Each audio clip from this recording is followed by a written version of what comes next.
What an ideal family. If we had kids, maybe we could have been like that, said my husband Wilson with a smile. His smile was soft, like he was looking at something precious. At first glance, Wilson, with such an expression, might seem like a kind person. But that's not the case. There's a little boy surrounded by his seemingly kind parents, playing happily. Sadly for that child, I'm about to destroy their happiness in a terrible way. But it's Wilson's fault. If there's anyone to blame, it's Wilson, who betrayed me cruelly. Their misfortune is all because of Wilson. My name is Anissa, a 43-year-old housewife. I live with my husband Wilson. We met through a friend's introduction. At that time, I wasn't particularly interested in romance, but Wilson approached me. Gradually, I developed romantic feelings for Wilson, and we started dating, leading smoothly into marriage. We didn't have kids.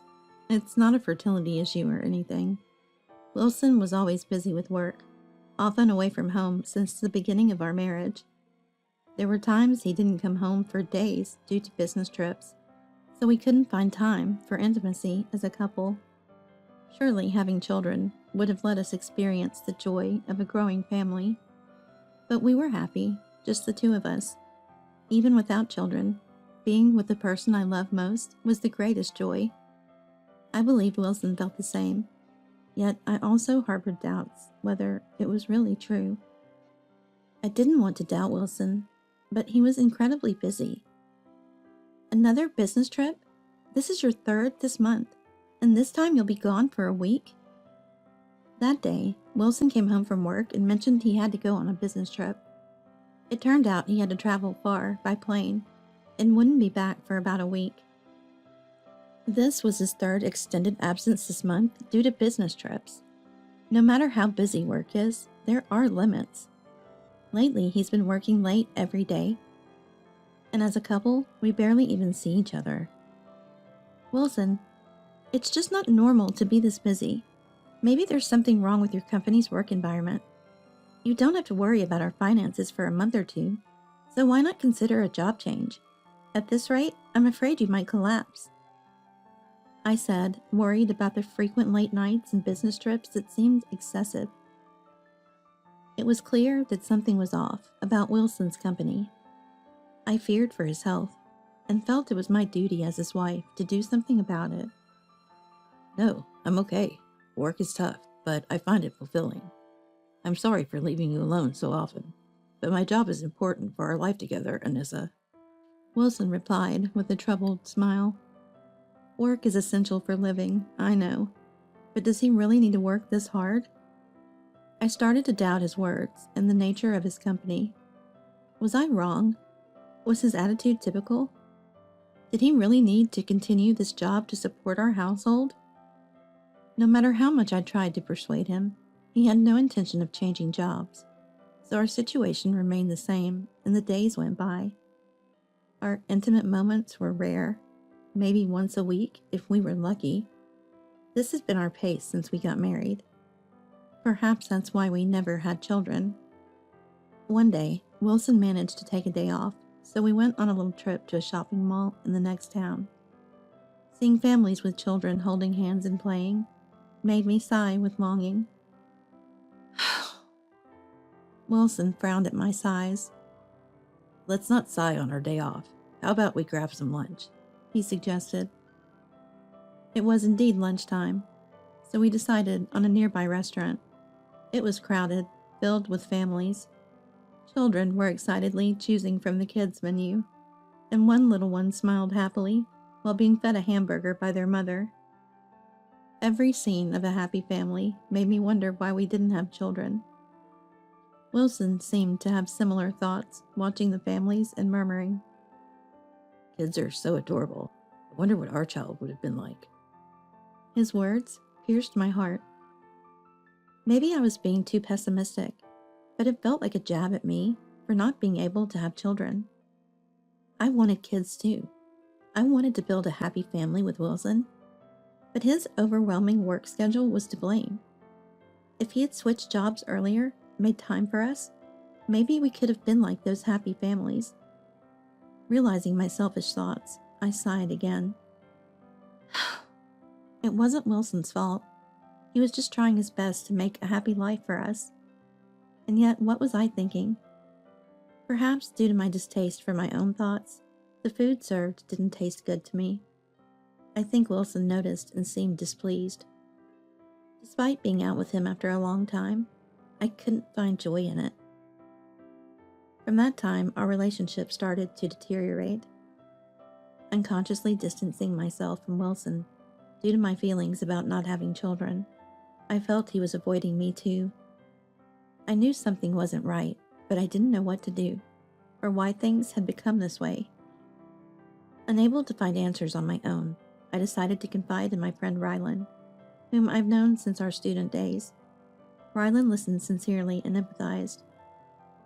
"You're doing your best, Anissa," she said. But her words didn't lift my spirits. Seeing my state, Rylan looked somewhat bewildered and hesitantly said, "I was unsure whether to tell you this, but..." She then shared something that made me dizzy with disbelief. How could such a thing happen? If what she said was true, then Wilson? After talking to Rylan, I started keeping my distance from Wilson, haunted by Rylan's words. A few days later, I asked Wilson to go for a walk in a residential area. Suddenly, I blurted out, "I want to go for a walk." Wilson looked suspicious, but still he followed me, which was a relief. We passed by a certain house. From where we were, we could see its garden. There, a happy-looking family was having a barbecue. A little boy surrounded by adults who appeared to be his parents was playing joyfully. Wilson murmured, "What an ideal family. If we had kids, maybe we could have been like that." He looked at them with deep affection. To an onlooker, Wilson might seem kind, but the truth was different. Wilson and this family had a close relationship. The happy scene was undeniable proof of Wilson's cruel betrayal. That's why I had brought him here today. I was observing Wilson to see if he showed any remorse, but apparently he had none. If he was going to make life difficult, then so be it. It's not the child's fault, but it's all Wilson's doing. He's the one to blame. I decided to punish the traitors. "Yes, that's true, but it's your fault that they're going to be unhappy," I said, watching the happy family from afar. Wilson tilted his head in confusion. "What?" he asked. He seemed to pretend ignorance. "What do you mean? I have nothing to do with them, right?" I might seem crazy for bringing this up out of the blue, but I wouldn't inflict pain on unrelated people. They are suffering because they are related to this. Wilson's voice seemed slightly tremulous. He might have been taken aback by my sudden accusatory words. After all, he couldn't have known that I was aware of his actions. I felt underestimated. "Well, what do you think? Let's just go home for today. We don't need to be here anymore," I said, pulling Wilson's hand to start our way back. Wilson looked at me anxiously and said, "What exactly is going on? And why won't you talk to me?" But I didn't answer any of his questions. Before, I would have consulted Wilson about any troubles, relying on him as a dependable husband. But now, I understand it was all just a facade for our marriage. Upon returning home, we barely spoke. I had a casual dinner and then secluded myself in my room. Wilson seemed worried, but I ignored it. That night, I secretly left the house, while Wilson was sound asleep, likely unaware of my departure. I slipped an envelope into a mailbox at a certain house. This envelope was my final resort, a secret weapon. The owner would surely be surprised by its contents the next morning. It was all the fault of the betrayer. I was only imposing punishment for being betrayed.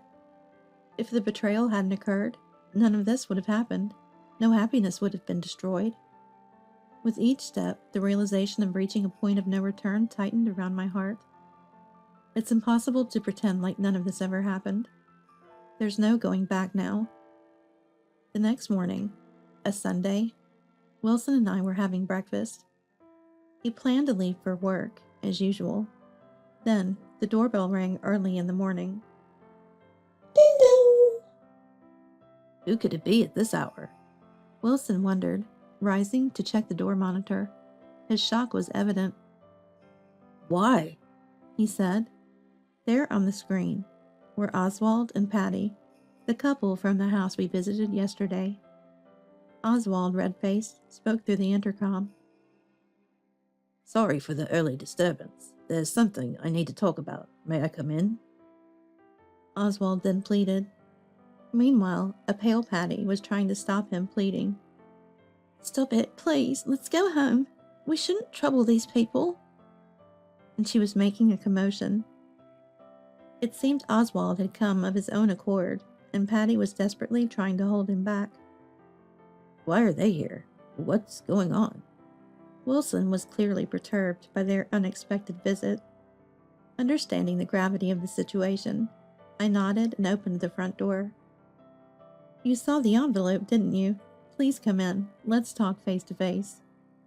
As I mentioned that envelope, Oswald's eyes widened, realizing that the house I had visited late last night was his. Once I let them in, Wilson's face turned ashen with panic. Ignoring his state, I seated the couple and served coffee. Why? Wilson was still struggling to comprehend, while Patty was eager to leave, and Oswald, with resolute eyes, glared at both of them. The cast was now complete for an explanation. Did you come because you saw this photo? I asked, taking out the contents of the envelope from the cupboard and spreading them on the table.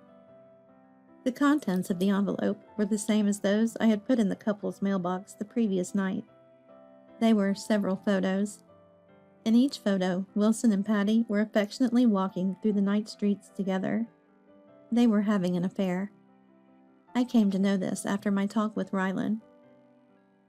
I saw Wilson walking arm in arm with a woman in the night city, she said. Initially, I couldn't believe Rylan's words. One night, while Wilson was in the shower, I checked his mobile phone left in the living room. The password was simple enough for even me to guess. Inside, I found exchanges between him and Patty. Apparently, they had known each other since their student days and were close before he dated me. They had grown apart when they started working, but reconnected at a reunion and began their affair. So, while in a relationship and married to me, Wilson was involved with another woman. This was unforgivable. I hired a detective agency to investigate them. Patty had had a child. In calculating back, it was clear the child was conceived around the time they took a week-long trip together. I had thought Wilson's absences were due to his busy work schedule, but it was all a lie. He was just spending time with Patty, returning home late or going on frequent business trips. Patty, likely to avoid suspicion from Oswald, used the same busy at work excuse to spend time with Wilson. So the child Wilson had lovingly gazed at was his and Patty's. They had plotted to conceal their affair by having Patty bear Wilson's child and raise it as Oswald's. As I explained everything, Oswald, red-faced with anger, grabbed Patty by the collar. That's not true. This woman is lying. That child is Oswald's. I'm certain. Patty yelled desperately. But with the photos as evidence, at least their affair was undeniable. Oswald's rage didn't subside easily. I'm divorcing you, and I'll demand compensation, so be prepared, he shouted. Patty, crying and pleading with him. Wait. And, it's not true, seemed futile to me. Watching their argument, I glanced at Wilson, who was sweating with anxiety about what lay ahead. Of course, Patty wasn't the only one who had committed adultery. Wilson also needed to be punished. Oswald, seemingly content with his plans for divorce and compensation, sat back down, his anger still apparent, as to give me the floor. Of course, Wilson will receive his due punishment too, What you did is outright betrayal, deceiving me for years, I said with a smile. When I first learned of Wilson's betrayal, I couldn't accept it as reality and prayed it was just a dream.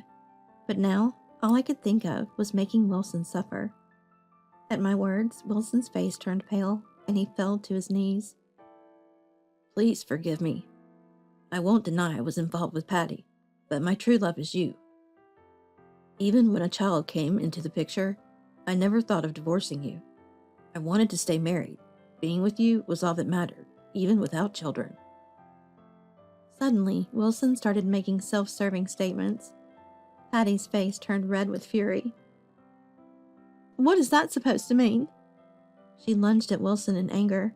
Ignoring Patty, Wilson continued. It was just a fling with Patty. I just succumbed to temptation. My only true love is you. I don't care about Patty or the child. All I want is to be with you. Normally, being told you're the only one I need by a loved one should be a joy. But I couldn't believe Wilson's words now. He had lovingly looked at that boy, showing undeniable affection. You say the child doesn't matter, but that's a lie. You've always brought up wanting children. You've always wanted them, haven't you? If Wilson didn't want children, he wouldn't have looked at them that way, nor would he have spoken of an ideal family. To Wilson, having a child must symbolize happiness. But between us, there was no child. Because for a long time, Wilson cherished his moments with Patty more than with me. Truly, the child and her don't matter to me at all. All I need is you. Please, believe me. Wilson desperately denied everything I said. He clearly didn't want a divorce, likely fearing social condemnation and, most importantly, the scolding from his parents, who detest dishonesty and wrongdoing. If they found out, Wilson would be severely reprimanded, perhaps even disowned. It's impossible. I can't believe you. Who betrayed and cheated on me for years? Who destroyed my trust and feelings? And despite not wanting a child with me, you went ahead and had one with your affair. How can I believe your feelings now? Let's just get a divorce. I can't continue as your wife anymore. I declared firmly. Wilson's face showed utter despair at my words. In the past, it would have taken immense courage for me to utter divorce. I loved Wilson that much. Yet knowing this, he cruelly betrayed me. Such a sin shouldn't be easily forgiven. Moreover, Wilson was even ready to coldly abandon his own flesh and blood. If he hadn't been so reckless, none of this would have happened.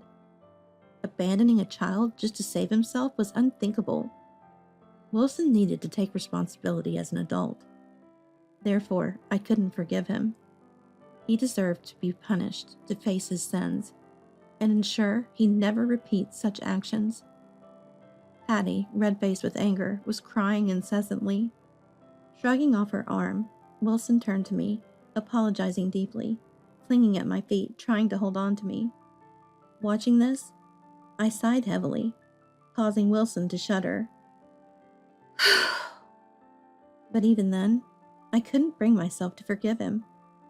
Eventually, we decided to divorce. Wilson was vehemently against it, leading to divorce mediation. With substantial evidence of his infidelity, the divorce was finalized with Wilson being at fault. Subsequently, I demanded a substantial compensation from Wilson. He ended up having to pay a significant amount. Naturally, this news reached my in-laws, who were furious. Wilson, unable to pay the full amount, begged them to cover it, but they refused even to let him cross their doorstep. Thus, Wilson had to take on debt to pay the compensation, and is now working tirelessly, day and night, to repay it. Similarly, Patty was also divorced, and is now back at her parents' house with her child. According to Oswald, her parents are extremely angry, and they've made her work relentlessly, devoid of any leisure, for as long as they live. Through this, I was able to properly punish Wilson for his terrible betrayal. Frankly, it was a distressing and exhausting ordeal. Yet I felt relieved, having delivered punishment for the betrayal that lasted for years. Since then, I've moved, and am living peacefully in a new place. I often meet Rylan, who helped me during that time. It was really tough back then. We talk about it to this extent. After such a harsh betrayal, the idea of marriage is unappealing to me now. I plan to remain single for a while. I've started to think that living for myself is a valid choice in my life. From now on, I want to live for myself.